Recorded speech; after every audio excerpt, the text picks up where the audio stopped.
ناظرین، یہ بہت اہم سوال ہے کہ یہ جو پوری پاکستانی قوم ہے جس میں 20 کروڑ یا 22 کروڑ افراد موجود ہیں، ان کے مسائل کا آخر حل کیا ہے اور ان کے مسائل کا حل کس کے پاس پوشیدہ ہے؟ کون ان کے مسائل حل کر سکتا ہے؟ مجموعی طور پر اگر ہماری معاشرے کو دیکھا جائے، کسی بھی شخص سے بات کی جائے تو ایک عجیب قسم کی بے بسی، اداسی، پژمردگی سی لوگوں پہ طاری ہوتی ہے۔ لوگ حالات کا ذمہ دار کبھی معاشرے کو قرار دیتے ہیں، کبھی اس سماج کو قرار دیتے ہیں، کبھی اس نظام کو قرار دیتے ہیں، لیکن یہ سلسلہ بہت عرصے سے چل رہا ہے۔ دنیا کی باقی قومیں اپنے بارے میں اتنی اداس اور بے بس نہیں ہوتی، تو کیا وجہ ہے کہ ہم سب لوگوں پر ایک یاسیت کی سی کیفیت طاری ہے؟ ہمارے مسائل کیا ہیں اور ان مسائل کا حل کس کے پاس ہے؟ آج کا یہ ویلاگ اسی کے بارے میں ہے۔ گزشتہ دنوں میں نے ایک کالم لکھا جو روزنامہ جنگ میں چھپا، جو اسی موضوع پر تھا۔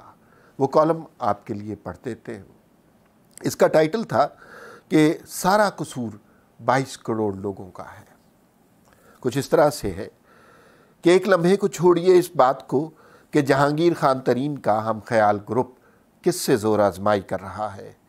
کچھ وقت کے لیے بھول جائیے کہ تخت پنجاب کی مسند پر اب کون سا شاہ سوار بیٹھے گا، وفاق میں کس کی حکومت بنے گی، لوٹے کس کے حکم پر پرواز کریں گے اور کس کے واٹس ایپ پر ساکت و جامد ہو جائیں گے۔ شہباز شریف کی وطن سے روانگی کا پروانہ جاری ہوگا یا نہیں؟ راولپنڈی رنگ روڈ میں کرپشن کے ملزمان پکڑے جائیں گے یا وہ این آر او سے فیضیاب ہوں گے؟ حکومتی وزراء کی کرپشن منظر عام پر آئے گی یا فائلوں تلے دب جائے گی؟ الیکٹرانک ووٹنگ مشین پر سب متفق ہوں گے یا نہیں؟ یہ روزمرہ کی باتیں ہیں۔ یہ بریکنگ نیوز ہے جو بدقسمتی سے جلد وقت کے غبار میں کھو جاتی ہیں۔ ان کی جگہ اگلے دن کوئی اور سکینڈل، کوئی اور سنسنی خیز خبر ہماری منتظر ہوتی ہے۔ انہی ہنگامہ خیزیوں سے میڈیا کا پیٹ بھرتا ہے۔ انہی خبروں سے اخبارات کے صفحے سیاہ ہوتے ہیں۔ ہر دور میں ایسی ہی خبریں آتی ہیں، ہر دور کا یہی انجام ہوتا ہے۔ اس سب ہنگامہ خیزی کے باوجود کیا وجہ ہے کہ نہ ہم بدلتے ہیں، نہ ہمارے حالات بدلتے ہیں؟ پوری تاریخ پاکستان کا ورق ورق مطالعہ کریں، ہر صفحے پر کچھ ایسے ہی حالات نظر آئیں گے جہاں لگتا تھا کہ سب کچھ بدل جائے گا، مگر کچھ نہیں بدلا۔ بہت سے موڑ ایسے آئے جنہیں تاریخی کہا گیا، جہاں سے آگے تقدیر کے فیصلے بدلنے تھے، مگر وہ سب فیصلے خواب ہی رہے۔ بہت دفعہ ایسا لگا کہ اب عوام کی طاقت اپنا رنگ جمائے گی، اب خلق خدا راج کرے گی، اب ہماری دنیا بدل جائے گی، مگر کچھ نہیں بدلا۔ ہم عجیب قوم ہیں جو اپنے بارے میں ایک مسلسل ندامت اور احساس کمتری کا شکار ہے۔ نہ ہمیں اپنی صلاحیت پر فخر کرنے کا موقع ملا، نہ اپنی اکثریت کا حق جمانے کی کوئی صورت نظر آئی۔ زندہ قومیں اپنے آپ پر شرمسار نہیں رہتی، جد و جہد کرتی ہیں، ہمت و حوصلہ دکھاتی ہیں، کچھ بنیادی معاملات پر متفق اور متحد ہوتی ہیں۔ ہمارے اس شرمسار رویے کی ایک وجہ تو وہ دانشور ہیں جو ہر وقت ہم پر لعنت ملامت کرتے رہتے ہیں، اپنی ہی قوم کو نیچا دکھانے سے لذت حاصل کرتے ہیں۔ خیال یہ ہے کہ گمراہی میڈیا کے ذریعے اس بری طرح تقسیم کی گئی کہ ہم میں مجتمع ہونے کا حوصلہ ہی نہیں رہا۔ اس پر ترا یہ کہ ایک منظم طریقے سے 22 کروڑ لوگوں کو تقسیم کیا گیا۔ کبھی ہماری اجتماعی سوچ میں فرقہ پرستی آڑے آ گئی، کبھی کبھی ہمارے سیاسی مفادات در آئے، کبھی ذاتی ترجیحات سامنے آ گئیں، کبھی تعصب کی آگ میں ہمیں جھونک دیا گیا، کبھی صوبائیت کو ہمارے ماتھوں پر تھوپ دیا گیا، کبھی لسانی تقسیم کی بات ہوئی، کبھی سماجی ابتری سے ہم منقسم ہوئے۔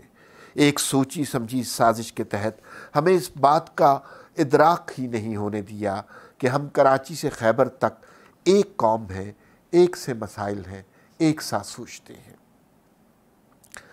یہ نہیں کہ دنیا کی اور قوموں میں لسانی، سماجی اور سیاسی اختلافات نہیں ہوتے، لیکن اس سب کے باوجود کچھ باتوں پر یہ اقوام عالم متفق موقف اختیار کرتی ہیں۔ بدقسمتی سے ہم جدا جدا اور منقسم رہے، نہ کوئی مشترکہ موقف اپنایا، نہ کبھی مشترکہ جد و جہد کی۔ ہم عجیب قوم ہیں کہ ماتم کی لذت ہمیں بہت میسر ہے، سوز اور گریہ میں ہم لاجواب ہیں، مگر اپنے حق کے لیے آواز اٹھاتے ہمارے حلق خشک ہو جاتے ہیں۔ ہم زندہ ہیروز کو بچانے میں کبھی کامیاب نہیں ہوئے۔ البتہ گزر جانے والوں کے بارے میں تعزیتی اجلاس بہت تذکو احتشام سے کرتے ہیں، ان کی یاد میں گریہ کرتے ہیں، ان کے اوصاف حمیدہ ان کے جانے کے بعد ہم پر آشکار ہوتے ہیں۔ سانحے قوموں کو تقسیم بھی کرتے ہیں اور متحد بھی۔ کسی سانحے کا کسی قوم پر کیا اثر ہوتا ہے، یہ اس قوم کے مزاج پر منحصر ہے۔ ہماری ساری تاریخ گواہ ہے کہ ہم نے سانحوں سے سبق نہیں سیکھا۔ یاد رکھیں، طاقت کے کھیل میں اخلاقیات کی کہانی نہیں چلتی۔ جب لوگ خود اٹھنے کو تیار نہیں ہوتے تو ان کو پاؤں تلے رون دینے والوں کو الزام نہیں دیا جا سکتا۔ جب لوگ خود منقسم ہوتے ہیں تو اس تقسیم سے فائدہ اٹھانے والوں کو الزام نہیں دیا جا سکتا۔ جو جوتے کھانے کے لیے تیار ہوں ان کو جوتے مارنے والوں سے گلہ نہیں کرنا چاہیے۔ طاقت کا کھیل ہی ایسا ہے کہ اس میدان میں خود پر ترس کھانے والے، شرمسار رہنے والے، تعزیتی اجلاس کرنے والے روندے جاتے ہیں۔ خود ترسی میں مبتلا اقوام سر نہیں اٹھاتی، ان کے سر جھکے ہی رہتے ہیں۔ تاریخ میں ایسے بہت سے سانحے ہمارے مقدر ہوئے جب قوم کو اٹھ کھڑے ہونا چاہیے تھا۔ فاطمہ جناح کی جد و جہد پر سب کو متفق ہونا چاہیے تھا۔ پوری قوم کو متحد ہو کر بھٹو کو عدالتی قتل سے محفوظ رکھنا چاہیے تھا۔ بے نظیر کی شہادت پر تقسیم نہیں ہونا چاہیے تھا۔ نواز شریف کی وطن بدری کے خلاف سب کو متحد ہونا چاہیے تھا، لیکن ایسا نہیں ہوا۔ منقسم رویوں نے راج کرنے والوں کو شہ دی اور ہم محکوم سے محکوم ہوتے گئے۔ آج جو نواز شریف کہہ رہے ہیں یہ کسی ایک پارٹی کا موقف نہیں، یہ کسی ایک صوبے کا مطالبہ نہیں، یہ سب کا مشترکہ مفاد ہے، یہ سب کا مشترکہ خواب ہے۔ ووٹ کی عزت دراصل 22 کروڑ لوگوں کی عزت ہے، اور ووٹ کی تذلیل 22 کروڑ لوگوں کی تذلیل ہے۔ اس موقع پر ہم متحد ہو کر یہ آواز اٹھاتے ہیں تو دہائیوں کی یہ شرمساری اور پژمردگی ختم ہو سکتی ہے۔ ہم فرد سے قوم بن سکتے ہیں، لیکن اگر ہم آج بھی اس نظریے سے نظر بچاتے ہیں تو قصور کسی آمر، کسی ڈکٹیٹر کا نہیں، 22 کروڑ لوگوں کا ہوگا، کیونکہ ان سے بڑی قوت اس نظام میں کوئی نہیں، اور اصل المیہ یہی ہے کہ انہیں اپنی قوت کا رتی بھر اندازہ نہیں۔ اس نظام سے آزردہ 22 کروڑ لوگوں کو یہ احساس ہی نہیں کہ وہی نظام ہے، وہی سماج ہے، وہی معاشرہ ہے اور وہی طاقت ہے۔ صرف اتنی سی بات بتانا مقصود تھی کہ جو لوگ اپنے حق کے لیے آواز نہیں اٹھاتے ان کا حق انہیں کبھی نہیں ملتا۔